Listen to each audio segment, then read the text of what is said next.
10 दिसंबर साल 1878 को चक्रवर्ती राजगोपालाचारी का जन्म मद्रास की थोरापल्ली में हुआ। वे स्वतंत्र भारत के प्रथम भारतीय गवर्नर जनरल थे। अपने अद्भुत और प्रभावशाली व्यक्तित्व के कारण वे राजा जी के नाम से भी प्रसिद्ध रहे। उन्हें आधुनिक भारत के इतिहास का चाणक्य माना जाता है। राजगोपालाचारी स्वतंत्रता सेनानी, समाज सुधारक, गांधीवादी राजनीतिज्ञ थे। उन्होंने गांधी जी के कई आंदोलनों में सक्रियता से भाग लिया।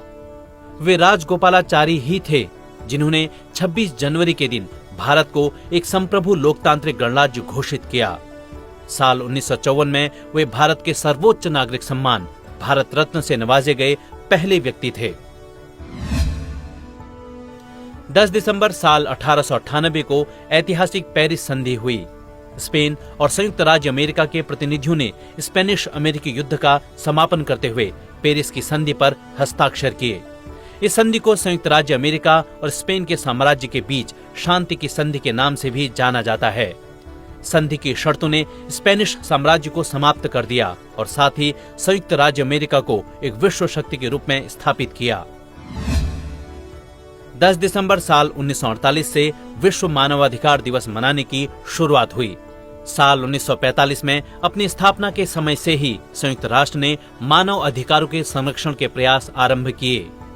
मानव अधिकार का अर्थ उन मूल अधिकारों से है जो सभी को समान रूप से जीवन जीने, स्वतंत्रता, प्रतिष्ठा और एक समान व्यवहार की प्राप्ति का अधिकार प्रदान करते हैं। राजनीतिक सम्मेलनों, प्रदर्शनियों, सांस्कृतिक कार्यक्रमों, वाद विवाद और कई अन्य कार्यक्रमों का आयोजन करके इस दिन को मनाया जाता है। 10 दिसंबर साल 1896 को अल्फ्रेड बर्नार्ड नोबेल का निधन हुआ। महान रसायन शास्त्री और इंजीनियर अल्फ्रेड नोबेल ने डायनामाइट और अन्य अधिक शक्तिशाली विस्फोटकों का आविष्कार किया। 1900 में मानव हित की आकांक्षा से प्रेरित होकर नोबेल ने अपने धन से नोबेल फाउंडेशन ट्रस्ट की स्थापना की, जिससे प्रतिवर्ष भौतिकी, रसायन, चिकित्सा, साहित्य और विश्व शांति के क्षेत्रों में सर्वोत्तम कार्य करने वालों को विश्वविख्यात नोबेल पुरस्कार दिया जाता है।